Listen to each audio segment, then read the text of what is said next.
किसी भी आदत को अपना लेना तो बहुत आसान होता है, चाहे वो अच्छी हो या बुरी, मगर उसे छोड़ना बेहद मुश्किल हो जाता है। हमारे लाखों प्रयत्नों के बाद भी, हमारे चाहने के बावजूद भी हम अपनी बुरी आदतों को छोड़ने में असमर्थ ही रहते हैं। परंतु हम ये दृढ़ निश्चय कर ले कि ये आदत छोड़नी ही है, तो कुछ भी असंभव नहीं। तो दोस्तों, स्वागत है आपका हमारे चैनल इनक्रेडिबल फ्लाइंग में। आज हम यही बात करेंगे कि किस प्रकार हम अपनी बुरी आदतों को छोड़ सकते हैं। बुरी आदत लगने का कारण क्या होता है।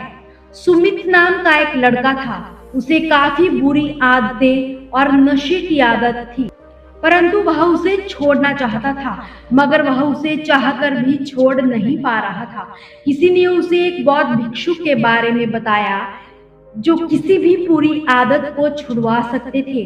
वो वहां जाता है, कहता है, महात्मा जी, मुझे नशे की आदत है, मैं इसे छोड़ना चाहता हूँ, मगर छूट ही नहीं रही। कृपया आप मेरा मार्गदर्शन कीजिए, मैं चाहता हूँ। महात्मा मुस्कुराकर पूछते हैं, क्या तुम्हारे मित्रों को भी ये आदत है? वो बोला, जी महात्मा जी। महात्मा कहते हैं, तो तुम सबसे पहले अपने मित्रों को छोड़ दो। उन महात्मा की बात सुनकर सुमित चौंक जाता है और कहता है, महात्मा जी, मेरे नशे के पीछे मेरे मित्रों का क्या दोष? महात्मा कहते हैं, पुत्र, बुरी आदत का जन्म बुरी संगत से ही होता है। तुम्हारे वो मित्र तुम्हारी संगत है। जब तक तुम उनके साथ रहोगे, तुम्हारी बुरी आदतों का विकास होता रहेगा। सुमित कहता है, ठीक है, मैं उन्हें छोड़ दूंगा, पर समस्या ये है कि मैं उनके बिना भी नशा कर लेता हूँ। महात्मा पूछते हैं, क्या तुम वास्तव में नशा छोड़ना चाहते हो? सुमित कहता है, जी महात्मा जी, मैंने बहुत प्रयास किया, पर हर बार मैं हार गया। वे महात्मा कहते हैं, अगर तुम वास्तव में नशे से मुक्ति पाना चाहते हो तो मेरे इन प्रश्नों का उत्तर दो। महात्मा ने कहा, अगर तुम्हारे पैर में कांटा लग जाए तो तुम सबसे पहले क्या करोगे? वो कहता है, गुरुवर, मैं उस कांटे को निकालकर फेंक दूंगा, और यदि मेरे पास उस वक्त कोई कपड़ा होगा तो मैं पैर में पट्टी बांध लूंगा, जिससे कि और खून ना बहे। वे महात्मा कहते हैं, अगर तुम्हारे हाथ की एक उंगली सड़ जाए और तुमसे कहा जाए कि ये उंगली कटवा लो वरना तुम्हारा पूरा हाथ ही सड़ जाएगा, तो क्या तुम उस उंगली को कटवा लोगे? सुमित कहता है, जी गुरुवर, ना चाहते हुए भी मुझे अपनी उस उंगली को कटवाना ही पड़ेगा। महात्मा कहते हैं, तुम ऐसा क्यों कर पाओगे सुमित?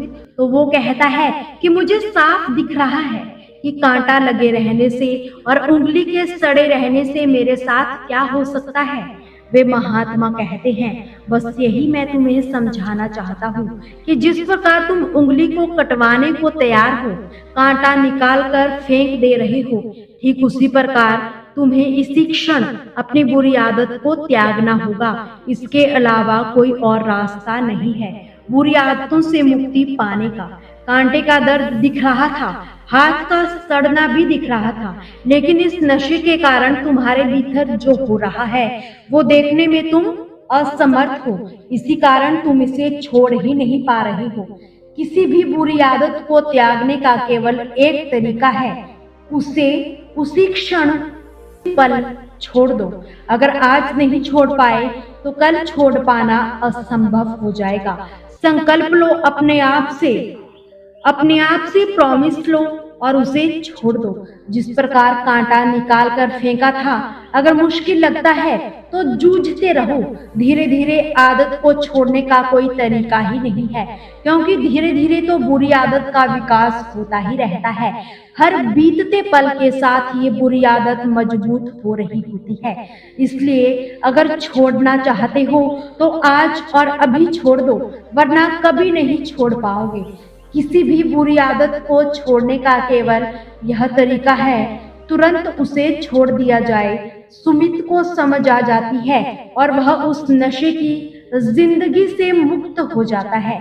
दोस्तों, इस कहानी से हमें 4 प्रश्नों के उत्तर मिलते हैं। पहला, बुरी आदत पैदा होती है बुरी संगत से।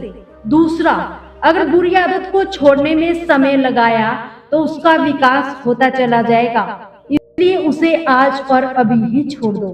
तीसरा, बार बार प्रयास करने के बाद भी बुरी आदत इसलिए नहीं छूट रही क्योंकि आप उसे धीरे धीरे करके छोड़ना चाहते हो, जो कि संभव ही नहीं।